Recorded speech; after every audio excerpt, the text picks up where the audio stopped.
आश्रम के सभी बच्चे जब दूसरे कामों में लगे होते थे तो एक बच्चा एक कोने में बैठा चुपचाप अपने आप में खोया रहता था। वो अक्सर किसी से ज्यादा बात नहीं करता था। आश्रम की सभी जिम्मेदारियां पूरी करने के बाद जहां सभी बच्चे पूरे दिन की घटनाओं की चर्चा करने लगते हैं, वहीं पर वो शांत रहने वाला बच्चा एक बरगद के पेड़ के नीचे बैठकर ध्यान करने लगता। सभी बच्चों को आश्चर्य होता था क्योंकि उसका कोई दोस्त नहीं था। वो अक्सर आश्रम में अकेला ही घूमता रहता था। ये देखकर उसके गुरु को बड़ी प्रसन्नता होती थी। उसे लगता था कि कोई तो है आश्रम में जो मौन यानी कि चुप रहने की ताकत को समझता है, उसके महत्व को समझता है। आश्रम के बारे में जब भी कोई जरूरी निर्णय लेना होता, उसकी राय जरूर लिया करते थे। लेकिन यही बात गुरुजी के एक दूसरे शिष्य को बड़ी खटकती थी। क्योंकि वो गुरुजी का प्रिय शिष्य बनना चाहता था, इसीलिए वो गुरुजी के सामने दूसरे बच्चों के कामों में कुछ न कुछ कमियां निकालता रहता था, जिससे गुरुजी उसे महान समझने लग जाए। अक्सर वो अपनी जिम्मेदारियां पूरी तरह से निभाने का दिखावा भी करता, चाहे उससे कोई सलाह ना भी मांगे, लेकिन फिर भी वो उन्हें अपनी सलाह देता रहता था। वो बहुत ही बातूनी शिष्य था और आश्रम के दूसरे सभी बच्चों में बहुत प्रसिद्ध भी था, क्योंकि वो सबसे हंसी मजाक करता रहता था, उनसे दिन भर बातें करता रहता था। इसीलिए उसकी सबसे दोस्ती हो गई थी। लेकिन जब आश्रम के गुरु उसकी राय ना लेकर दूसरे बच्चे की राय लेते थे तो ये बात उसे बड़ी खटकती थी। उसे ये लगता था कि वो उस दूसरे बच्चे से ज्यादा बुद्धिमान है, लेकिन गुरुजी फिर भी उसकी तरफदारी करते हैं। ऐसा नहीं था कि गुरुजी को बातूनी शिष्य के स्वभाव के बारे में पता नहीं था, लेकिन गुरुजी उसे अपने तरीके से सीख देना चाहते थे, ताकि उसकी ज्यादा बोलने की आदत, दिखावा करने की आदत, दूसरों में कमियां निकालने की आदत हमेशा हमेशा के लिए खत्म हो जाए और वो मौन रहकर ध्यान की गहराइयों को छुपाए। असल में हर सच्चे गुरु की यही इच्छा होती है। वो किसी तरीके से उस बातूनी शिष्य को एहसास कराना चाहते थे कि चुप रहने से ही उसे असीम सत्य को जाना जा सकता है। उस विराट का एहसास चुप होकर ही किया जा सकता है। एक दिन गुरुजी को एक तरीका सूझा। उन्होंने आश्रम के सभी बच्चों को अपने पास बुलाया और कहा कि मैं तुम सभी को दो दो हिस्सों में बांटकर अलग अलग गांवों में भिक्षा मांगने के लिए भेज रहा हूं, और जो भी दो बच्चे सबसे ज्यादा भिक्षा मांगकर लाएंगे, उन दोनों को आश्रम की सभी जिम्मेदारियां निभाने का मौका दिया जाएगा। अपनी बात जारी रखते हुए गुरुजी ने बताया कि भिक्षा मांगने से हमारा अहंकार खत्म होता है, इसीलिए हर शिष्य पूरे मन से भिक्षा मांगे। कोई भी इस काम को औपचारिकता में ना लें, वरना तो वो अपने जीवन का बहुत बड़ा ज्ञान खो देंगे। आश्रम के गुरुजी ने जानबूझकर बातूनी शिष्य और चुप रहने वाले शिष्य की जोड़ी बना दी। बातूनी शिष्य के मन में सिर्फ एक ही बात चल रही थी कि इस बार उसे मौका मिला है और इस बार वो गुरुजी को दिखा देगा कि वो चुप रहने वाले शिष्य से कितना ज्यादा प्रतिभावान है। दोनों शिष्यों ने आपस में अपनी सहमति से निर्णय लिया कि दोनों गांव के अलग अलग जगह से भिक्षा मांगना शुरू करेंगे, ताकि भिक्षा मांगने का काम जल्दी खत्म किया जा सके। चुप रहने वाला शिष्य हर द्वार पर जाकर अपने हाथ जोड़कर अपना भिक्षा का पात्र उनके सामने कर देता। उसके चेहरे पर एक सादगी और उसकी आंखों में एक एकांत होता था, जिससे भिक्षा देने वाले उसे भिक्षा देकर अपने आप को अनुग्रहित समझते थे। वहीं पर दूसरा बातूनी शिष्य हर द्वार पर जाकर उनको कुछ न कुछ ज्ञान देने लगता था, जिससे ज्यादातर लोग उसे बिना भिक्षा दिए ही लौटा देते थे। पूरे गांव में भिक्षा मांगकर जब दोनों गांव के बीच में मिले तो बातूनी शिष्य ने देखा कि चुप रहने वाले शिष्य के पास उससे दुगुनी भिक्षा थी। ये देखकर उसे मन ही मन बहुत ठेस पहुंचा। लेकिन जब वो दोनों भिक्षा का सामान लेकर आश्रम की तरफ जा रहे थे, तब बातूनी शिष्य को एक चालाकी सूझी। उसने चुप रहने वाले शिष्य से कहा कि हमें अपनी भिक्षा एक ही थैले में डाल लेने चाहिए। गुरुजी ने हम दोनों को एक साथ भिक्षा लाने के लिए कहा था। चुप रहने वाले शिष्य ने बिना कुछ बोले अपनी सारी भिक्षा उसके थैले में डाल दी। बातूनी शिष्य मन ही मन बहुत खुश हो रहा था कि अब गुरुजी को यह पता नहीं चलेगा कि ज्यादा भिक्षा हम में से किसने मांगी।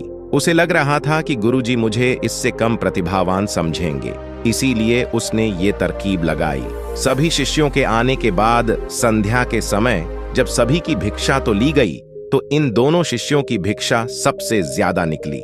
गुरुजी ने इन दोनों का अभिवादन करते हुए आश्रम के सभी बच्चों के सामने उनकी पीठ थपथपाते हुए उन्हें मुबारकबाद दी और कहा कि मैं आश्रम का कार्यभार तुम दोनों को नहीं सौंप सकता। इससे आपसी मतभेद होने का खतरा रहता है। इसीलिए तुम दोनों में से जो ज्यादा भिक्षा लेकर आया है, आश्रम की जिम्मेदारी उसे ही सौंपी जाएगी।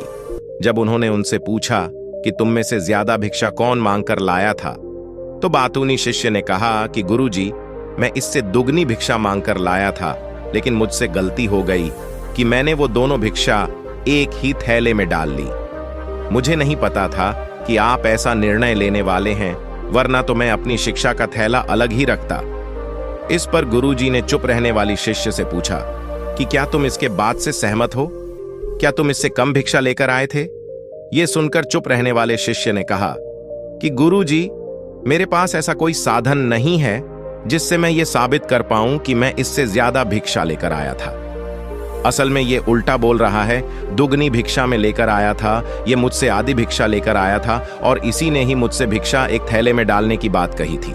आश्रम से कुछ दूरी पर एक पहाड़ी थी जिसके पीछे सूरज अभी अभी संध्या के समय ढल रहा था। गुरुजी को तो पता था कि सच कौन बोल रहा है, लेकिन बाकी बच्चों के सामने सच साबित करने के लिए उन्होंने उन दोनों से एक सवाल पूछा कि पीछे पहाड़ी पर तुम्हें क्या दिखाई दे रहा है?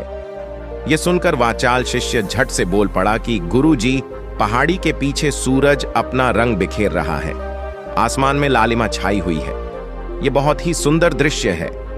वो तो और भी बहुत कुछ कहना चाहता था, लेकिन गुरुजी ने उसे चुप करते हुए दूसरे शिष्य से जवाब जानने के लिए जब उसकी तरफ देखा तो उसकी आंखों में आंसू भरे हुए थे।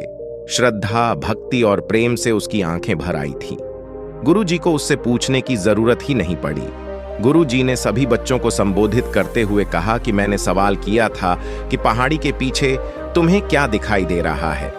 ज्यादातर लोगों को यही दिखाई देगा कि एक बहुत सुंदर दृश्य है, लेकिन मजे की बात यह है कि सुंदरता बोलकर नहीं बताई जा सकती, उसे महसूस किया जा सकता है और सामने वाला उस सुंदरता को आपकी आंखों में देख पाता है। चुप रहने वाले शिष्य की तरफ इशारा करते हुए गुरुजी ने कहा कि असल में सुंदरता इसी बच्चे ने देखी है। दूसरे बच्चे ने सिर्फ सुंदरता की उपव्याख्या की है, लेकिन इसने वास्तविकता में उस सुंदरता को महसूस किया है। अपने आप को ऊंचा दिखाने की सभी कोशिशें नाकाम होती देख वाचाल शिष्य वहीं पर फूट फूट कर रोने लगा।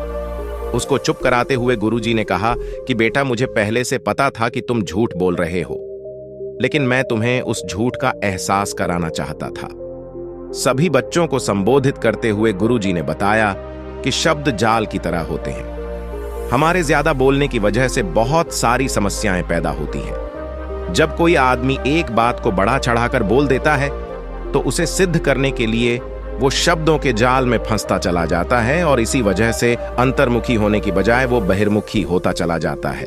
वहीं पर जिस भी व्यक्ति को अपनी अंतर यात्रा करनी होती है, उसे सबसे पहले चुप रहना सीखना होता है।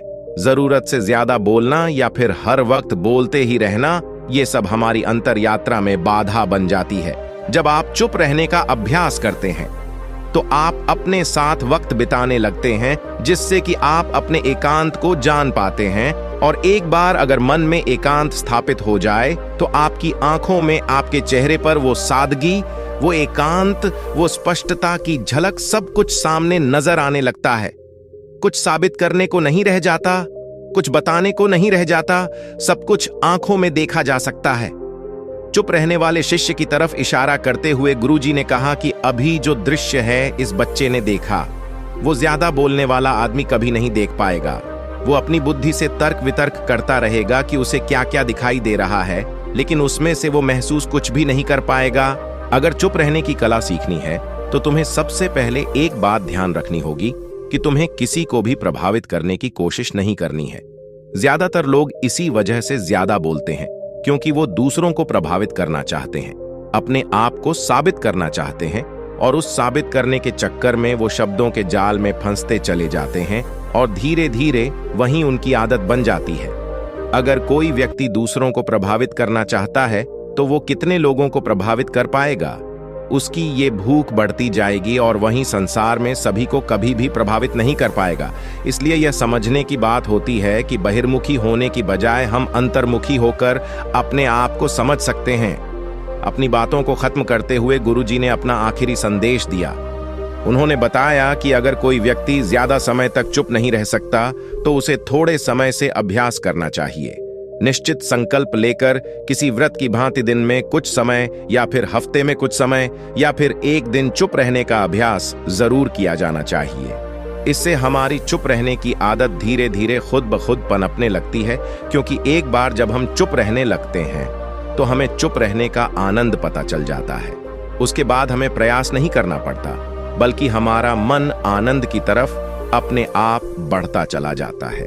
चुप रहने की कला सीखने के बाद आपकी बुद्धिमानी और आपकी स्पष्टता दोनों में बहुत ज्यादा फायदा होगा।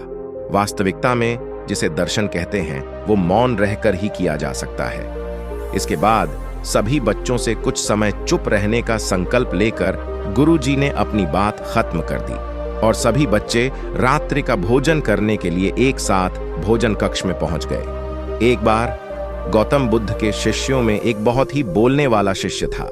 वह हमेशा अपने विचारों को सभी के सामने रखता था और अपने बोलने की आदत के लिए प्रशंसा पाता था।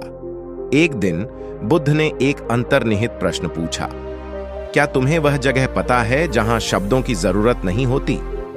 शिष्य ने उत्तर दिया, नहीं महाराज, मुझे ऐसी कोई जगह नहीं पता।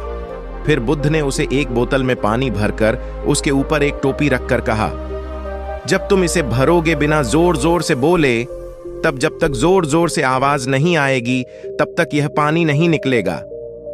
शिष्य ने बोतल भरी, लेकिन जब वह उसे उठाने की कोशिश किया तो उसमें सिर्फ टोपी का ध्यान गया, जिसके कारण वह पानी नहीं निकल पाया। बुद्ध ने उसे बताया कि यह वही जगह है जहां शब्दों की जरूरत नहीं होती है, क्योंकि चुप रहने से ही अधिक शक्ति होती है। उसने उसे शिक्षा दी कि बातचीत में समय समय पर शांति और स्थिरता बनाए रखना भी महत्वपूर्ण है।